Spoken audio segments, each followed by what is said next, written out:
Hello dear students. तो आप लोग कैसे हैं? आज हम लोग एक नया टॉपिक शुरू करने जा रहे हैं जिसका नाम है इन्फ्लेमेशन। ठीक है, this is a very important topic in general pathology. तो let's get started with the new topic inflammation. So there are two types of inflammation. The first one is acute inflammation. ठीक है, acute inflammation is defined as a short term and early response of body to injury or infection in which fluid and WBCs, mainly the neutrophils, move to the site of inflammation and cause redness, heat, swelling and pain. And what is chronic inflammation? Chronic inflammation is defined as a long lasting type of infection that occurs when injury or infection persists for a longer duration, okay, where lymphocytes, macrophages and plasma cells collect at the site of inflammation, leading to the tissue damage and healing by fibrosis. okay, तो acute inflammation में जो मेरा main cell है वो है neutrophil. Okay, and in case of chronic inflammation my important cell is lymphocyte, macrophage and plasma cells. ठीक है. Now the cardinal signs of inflammation. ठीक है, what are the cardinal signs of inflammation? There are 5 cardinal signs of inflammation. What are they? It is rubor, means redness, है ना. Next is calor. Calor means heat. Next is dolor. Dolor माने pain. Next is tumor. Tumor के माने क्या होता है? Swelling, है ना. And the last one is functio laesa. Functio laesa के मतलब होता है लॉस ऑफ फंक्शन.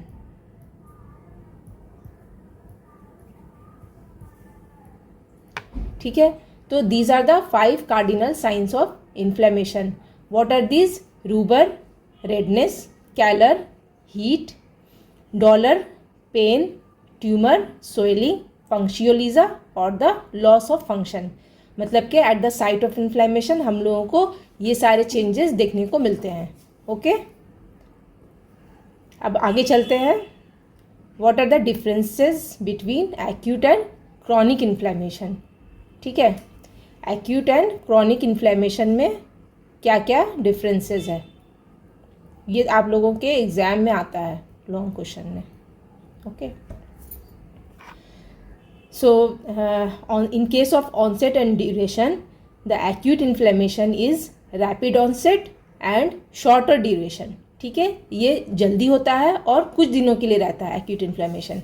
लेकिन द क्रॉनिक इन्फ्लेमेशन में ये इंसीडियस ऑनसेट होता है, मतलब ये आहिस्ता आहिस्ता शुरू होता है और लॉन्गर ड्यूरेशन और कुछ काफ़ी दिनों के लिए रहता है. जैसे कि मान लो वीक्स के लिए या मंथ्स के लिए या फिर कभी कभी ईयर्स तक भी जाता है. Okay, now in causes. What are the causes of acute inflammation and chronic inflammation. Cause में एक्यूट इन्फ्लेमेशन में क्या हो सकता है? किसी तरह का इन्फेक्शन, बर्न, ट्रॉमा, केमिकल्स और necrosis. In case of chronic inflammation the persistent infections like TB, syphilis और any prolonged exposure to toxin like silica और asbestos. Okay, what are the events in case of acute inflammation. Events acute inflammation में 2 है. क्या क्या है? Vascular event and cellular event. इसके बारे में हम लोग अभी आगे पढ़ने वाले हैं. Okay, in case of chronic inflammation the events are mainly tissue destruction and repair. Repair कैसे होता है? By the fibrosis. ठीक है, and granulation tissue formation. Cells हम लोगों ने पढ़ा था. Cells in case of acute inflammation क्या इंपॉर्टेंट सेल है? न्यूट्रोफिल है. ओके, न्यूट्रोफिल ये एक इम्पॉर्टेंट सेल है in case of acute inflammation. उसी तरह से in case of chronic inflammation, my important cells are lymphocytes, macrophages and plasma cells. ये न्यूट्रोफिल एक्यूट इन्फ्लेमेशन का मोस्ट इम्पॉर्टेंट सेल WBC है. ये बहुत इम्पॉर्टेंट क्वेश्चन है. Okay. Now in case of exudate, in case of acute inflammation, the exudates are serous, fibrinous, purulent or catarrhal. In case of chronic inflammation, there are less exudate formation, but more fibrosis is seen. Acute inflammation usually resolves completely, पूरा पूरी से ठीक हो जाता है, but the chronic inflammation persists for a longer duration and causes tissue damage and healing by fibrosis. इसका examples क्या क्या है? एक्यूट इन्फ्लेमेशन का एग्जाम्पल किसी भी तरह का इन्फ्लेमेशन हो सकता है of shorter duration, like acute appendicitis. देखो इसके नाम में ही एक्यूट अपेंडिसाइटिस है ना, एक्यूट है, इसके नाम में ही एक्यूट है. उसी तरह से एब्सेस एंड सेल्यूलाइटिस, ये सब एक्यूट इन्फ्लेमेशन का एग्जाम्पल है. उसी तरह से क्रॉनिक इन्फ्लेमेशन का एग्जाम्पल क्या है? ट्यूबरकुलोसिस, रूमेटॉइड आर्थराइटिस, सिलिकोसिस, किसी तरह का टॉक्सिन एक्सपोजर या एस्बेस्टस जो हम लोगों ने आगे पढ़ा है. Okay. Now the events of acute inflammation. ठीक है, ये इंपॉर्टेंट है. इवेंट्स ऑफ एक्यूट इन्फ्लेमेशन क्या क्या है? First one is vascular event and second one is cellular event. ठीक है, vascular event and cellular event. हम लोग एक एक करके वन बाय वन दोनों के बारे में पढ़ेंगे. ओके. सबसे पहले स्टार्ट करते हैं फ्रॉम द वास्कुलर इवेंट्स. तो vascular events is divided into 4 सब इवेंट्स. ओके. तो 4 सब इवेंट्स क्या क्या है वास्कुलर इवेंट्स के? देखो, vasoconstriction, vasodilation, increased vascular permeability and stasis. Vascular constriction क्या होता है? जब ब्लड वेसल नैरो हो जाता है ना. ये जो इवेंट, ये जो इफेक्ट है, ये रिफ्लेक्स एंड ट्रांजिएंट है. मतलब ये ज़्यादा देर के लिए नहीं रहता है, थोड़ी देर के लिए रहता है. ये रिफ्लेक्सली होता है जब कहीं पर किसी जगह में बॉडी में इन्फ्लेमेशन होता है, इन्फेक्शन होता है, तो वहाँ पर सबसे पहले वैसोकॉन्स्ट्रिक्शन होता है, वहाँ के ब्लड वेसल्स नैरो हो जाते हैं, और ये एक रिफ्लेक्स और ट्रांजिएंट इफेक्ट है. ठीक है. उसके बाद होता है वैसोडाइलेशन. वैसोडाइलेशन भी इमीडिएट एंड ट्रांजिएंट इफेक्ट है. ठीक है. This is mediated by histamine and serotonin. ठीक है. मीडिएटर्स क्या है वैसोडाइलेशन के? Histamine and serotonin. This leads to increase in blood flow. Vasodilation हो रहा है मतलब ब्लड वेसल्स थोड़ा डायलेट कर रहे हैं, बड़े उनका जो लूमेन है वो थोड़ा डायलेट कर जा रहा है, तो इसके वजह से क्या होता है कि वहाँ पर ब्लड फ्लो इंक्रीज करता है. Now the next is increased vascular permeability. ठीक है. ये जो इवेंट है ये वास्कुलर इवेंट का हॉलमार्क इवेंट है. This is the hallmark event. Hallmark event है. ठीक है. मतलब कि ये वास्कुलर फेज का सबसे इम्पॉर्टेंट इवेंट है. Increased vascular permeability. इसका मतलब क्या होता है कि ब्लड वेसल्स बहुत परमिएबल हो गए हैं, जिसकी वजह से वहाँ से ब्लड वेसल्स के अंदर से सेल्स या तुम्हारा प्लाज्मा, प्रोटीन्स, ये सब सारे लीक कर करके ब्लड वेसल से बाहर चले आ रहे हैं into the tissue in the form of exudate. So they are forming the exudate, है ना. Exudate are formed composed of cells, plasma and protein, and this is the hallmark event. Okay. Now stasis. Stasis is due to the leakage of plasma. ठीक है. Vascular increase vascular permeability में हम लोगों ने क्या पढ़ा था कि ब्लड वेसल्स के अंदर से प्लाज्मा, प्रोटीन, सेल्स सारे बाहर चले आ रहे हैं ना. तो due to the leakage of plasma उसके अंदर जो थोड़े सेल्स जो बचे हैं, the cells are concentrated and blood flow slows down. ठीक है ना. जो सेल्स है वो कॉन्सेंट्रेट हो गए हैं, प्लाज्मा तो निकल आया, इसकी वजह से cells are concentrated inside the blood vessel and this leads to blood flow slow down. Okay. So these are the 4 events in vascular event. What are these? Vasoconstriction, vasodilation, increased vascular permeability and stasis. ठीक है. अब हम लोग चलते हैं for cellular event. ठीक है, तो सेल्यूलर इवेंट्स में क्या क्या है देखो। सेल्यूलर इवेंट, हाँ, सेल्यूलर इवेंट्स में का एक निमोनिक है, इसको याद रखना, ये बहुत इंपॉर्टेंट निमोनिक है, बहुत काम आता है क्योंकि सेल्यूलर इवेंट्स के अंदर बहुत सारे इवेंट्स हैं। ओके, तो इसको ऐसे याद रखना, M rat cop. Okay, M rat cop. M से क्या है, एम से है मार्जिनेशन, आर से rolling, A for adhesion, T for transmigration, C for chemotaxis, O for opsonization and P for phagocytosis. Okay, अभी हम लोग इसके बारे में एक के बाद एक सारा कुछ पढ़ने वाले हैं। Okay, now we are starting with margination. ठीक है, cells move from periphery to the centre of blood vessels.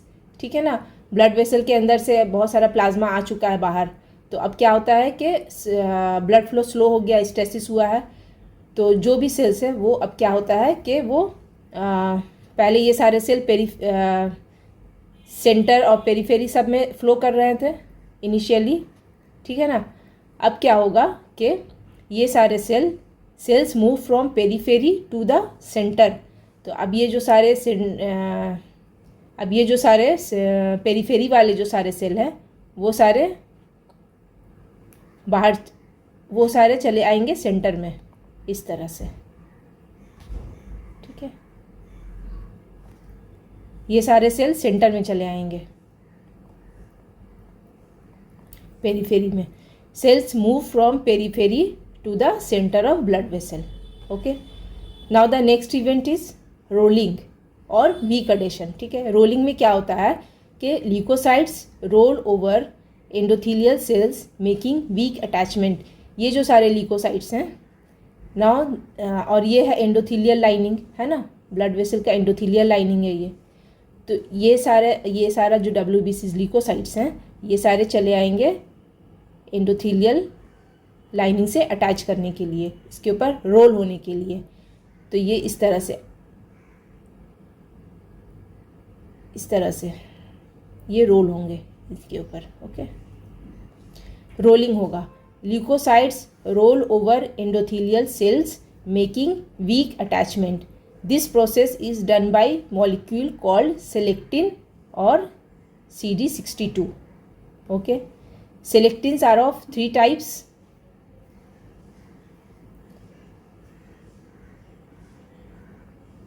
सेलेक्टिन्स are of 3 types. ठीक है, क्या क्या है, ई सेलेक्टिन, पी सेलेक्टिन और एल सेलेक्टिन। ठीक है, इसको ऐसे याद रखना है, English Premier League, E English का ई, प्रीमियर का पी और लीग का एल। ठीक है, इंग्लिश प्रीमियर लीग में सिलेक्शन। तो ये हो गया ई सेलेक्टिन, पी सेलेक्टिन और L selectin. Now the E and P selectins are present on the endothelial cells and bind with sialyl Lewis X molecule on leukocytes, while L selectin is present on leukocyte and bind with glycam, madcam or CD34 on endothelial cells. ठीक है,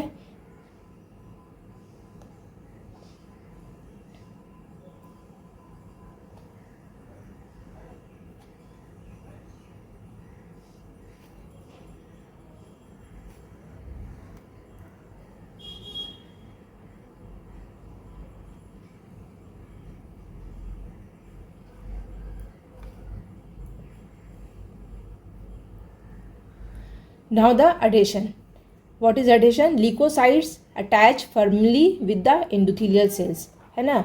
ये मेरा endothelial lining था, पहले इस पर leukocytes role कर रहे थे, इसके बाद यहाँ आया, इसके बाद यहाँ आया, ये था रोलिंग, है ना। रोलिंग के बाद अब क्या होगा, अब ये लोग फर्मली अटैच करेंगे, मतलब ये ल्यूकोसाइट अब इसके साथ फर्मली अटैच, मतलब स्ट्रांगली अटैच करेगा। Okay, firmly attach with the endothelial cells. ये एंडोथेलियल सेल लाइनिंग है, ये सब एंडोथेलियल सेल लाइनिंग है।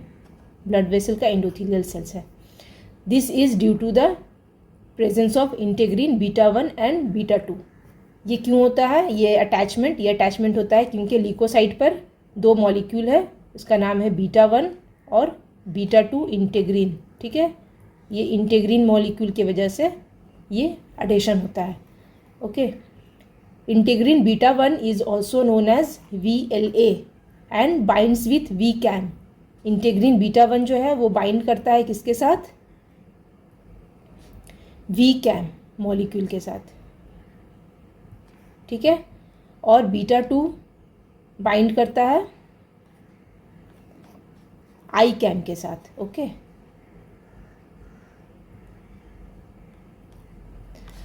बीटा 2 को दूसरा नाम क्या है? CD11 और CD18.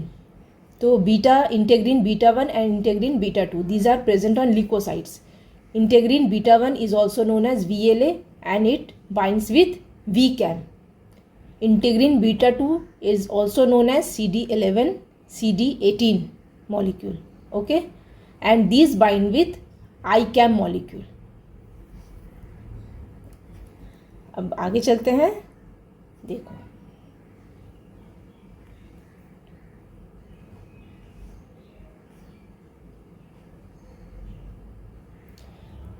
Now the next is transmigration और डायापेडेसिस. ट्रांसमाइग्रेशन क्या होता है?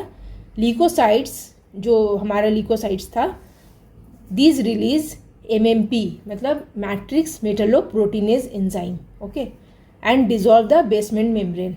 ये ब्लड वेसल था, इसके ऊपर ये ल्यूकोसाइट अटैच था, एडिशन हुआ था. एडिशन के बाद अब ट्रांसमाइग्रेशन होगा. तो ट्रांसमाइग्रेशन में क्या होता है कि these leukocytes release MMP enzyme, है ना. MMP माने matrix metalloproteinase enzyme. These MMP enzyme dissolve this basement membrane. ये वाला बेसमेंट मेम्ब्रेन को ये MMP डिजॉल्व करता है, और डिजॉल्व करके वो क्या होता है कि यहाँ से ये there will be a pathway for the transmigration of these leukocytes. Leukocytes release MMP and dissolve the basement membrane. Thus they move across the basement membrane. This process is mediated by PCAM और CD31 molecule. ठीक है. अच्छा, MMP के function के लिए एक metal important होता है जो है जिंक. ठीक है. Now chemotaxis. केमोटैक्सिस के माने क्या होता है कि leukocytes are attracted towards the microbe unidirectionally. ये यूनिडायरेक्शनल मूवमेंट है.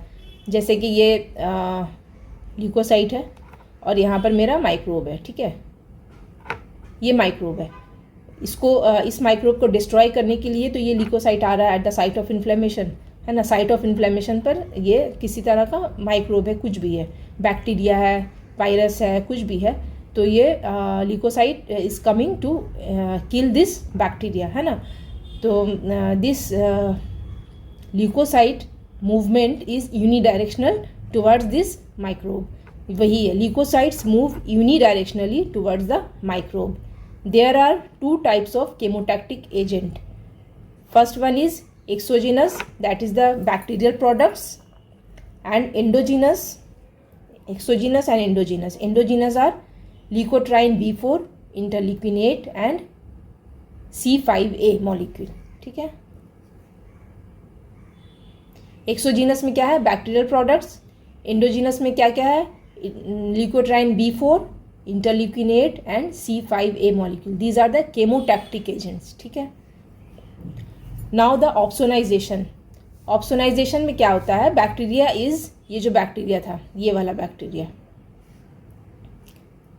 ये जो बैक्टीरिया है, now this bacteria is coated with opsonin molecules.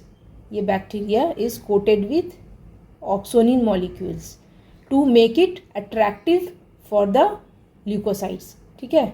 वो ये जो ल्यूकोसाइट है, ये ल्यूकोसाइट को इधर आना है, तो ये ऑप्सोनिन मॉलिक्यूल की वजह से ये ल्यूकोसाइट इसकी तरफ अट्रैक्ट होता है और ये इसकी तरफ, this is coming towards the microbe and this will lead to the killing of this microbe.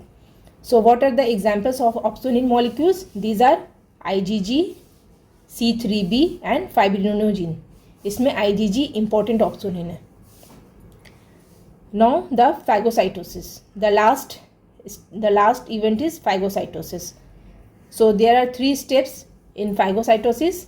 These are recognition and attachment. Recognition and attachment के माने होता है, recognition के मतलब तो समझ गए कि leukocyte is recognizing its target, that is the bacteria or microbe. Recognition and attachment, and it is attaching to the leukocyte is attaching to the microbe. Recognition and attachment. Next is engulfment. This leukocyte is now known as macrophage. This macrophage will engulf the microbe and then ultimately the killing of the microbe will happen. ठीक है, तो ये 3 step है of phagocytosis. I will discuss these events of phagocytosis in the next video. तो इस video को आप लोग अच्छे से पढ़िएगा और try to retain it, and in the next video I will start from phagocytosis. Okay, तब तक के लिए अपना ख्याल रखिएगा. Take care.